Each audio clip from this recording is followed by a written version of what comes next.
86 lakh farmers. Alongside this, Deepam 2.0 is easing household burdens by providing 3 free LPG cylinders per year to 1.08 crore poor households.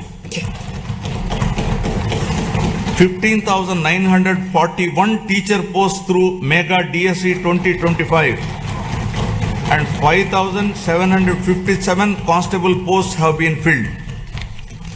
Rupees 15,000 annual support to 2.90 lakh auto, taxi and maxi cab drivers under Auto Driver Sevalo. Over 1.2 lakh fishermen families supported with rupees 10,000 to rupees 20,000 through Matsyakara Sevalo.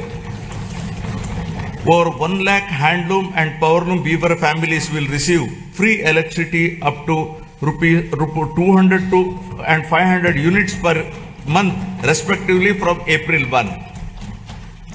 Now about resurgence of dignity to ascendance of human potential. My government has placed people at the center of governance, recognizing that true resurgence begins with social security and empowerment. From education and health to livelihoods and social justice, welfare initiatives have been redesigned to be inclusive, targeted, and outcome-oriented. Special focus has been placed on weaker sections, women, farmers, and youth to restore confidence and dignity. By strengthening safety nets while enabling self-reliance, government is ensuring that welfare is not merely support for survival, but a foundation for bridging the gap between haves and have-nots. This approach marks the transition from welfare-led resurgence to people-driven ascendance. Now about strengthening social security and restoring dignity. My government has adopted a zero poverty approach by converging welfare, livelihoods, and institutional support. Instead of fragmented schemes, benefits are being aligned to every household to address deprivation in a comprehensive manner through family benefit management system. Welfare support is linked with skilling, credit, market access, and social security so that families move steadily from dependence to self-reliance. To enhance transparency, a family card will be introduced, enabling households to view benefits received and those available, making governance truly digital, responsive, and family-centric. The P4 Public-Private People Partnership, launched on Ugadi 2025, has strengthened this convergence by connecting public systems with community participation. This integrated framework ensures that poverty reduction is not temporary relief but a permanent exit, transforming welfare into a ladder for economic and social mobility.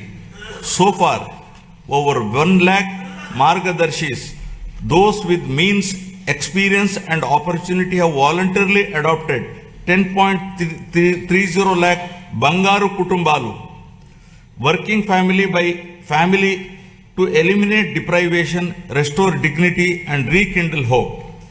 The Anna Canteen program continues to be a cornerstone of social welfare in Andhra Pradesh, guided by the principle that no person should go hungry. At present, 205 Anna canteens are operational across 113 assembly constituencies, providing affordable and nutritious meals with dignity. Steps are underway to extend this initiative to the remaining constituencies through rural canteens, ensuring wider reach. Alongside this, housing and nutrition remain central to the vision of housing for all under Swarnandhra 2047. The provision of Pakka houses to all eligible families reinforces social security, dignity, and inclusive growth. Socio-economic political equity in all aspects continues to guide governance. Our approach to scheduled caste welfare is guided by the fairness and inclusion. By advancing subcategorization, we are ensuring that the benefits of reservation and support reach every subgroup based on genuine need, while strengthening education, livelihoods and economic self-reliance. Most notably by commemorating the role of tribal freedom fighters in our nation's history.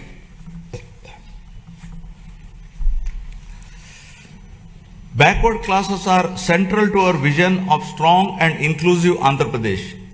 Our government is firmly committed to enhancing their economic opportunities, safeguarding social dignity, and ensuring fair representation and legislative, local, and institutional spaces backed by a clear long-term protection framework. Through Adharana 3 scheme, modern equipment and tools will be provided to the beneficiaries to promote micro-entrepreneurship and strengthen MSMEs. The government is extending focused support to weavers, fishermen, toddy tappers, washermen, barbers, artisans, and other traditional occupational groups, ensuring interventions that address their distinct social and economic needs. For minority communities, our focus is on security, opportunity, and trust.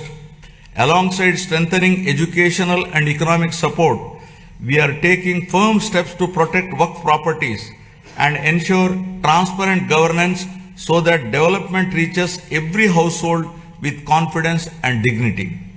Now about investing in education and health for human advancement. Education remains the most powerful driver of future transformation. Andhra Pradesh is steadily emerging as a hub for advanced learning in information technology and frontier areas such as quantum computing. Strong enrollment, skilled faculty, and industry collaboration are attracting global attention. International companies are increasingly viewing the state as a talent destination. By strengthening education system and aligning them with emerging technologies, my government is preparing youth not just for jobs, but for leadership in the knowledge economy. This investment in human capital will shape the state's long-term competitiveness.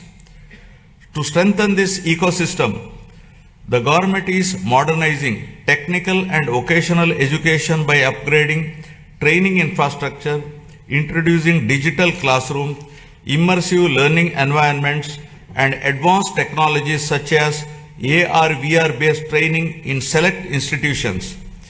Industrial training institutes are being strengthened through modern machinery, updated curricula, and closer alignment with industry requirements.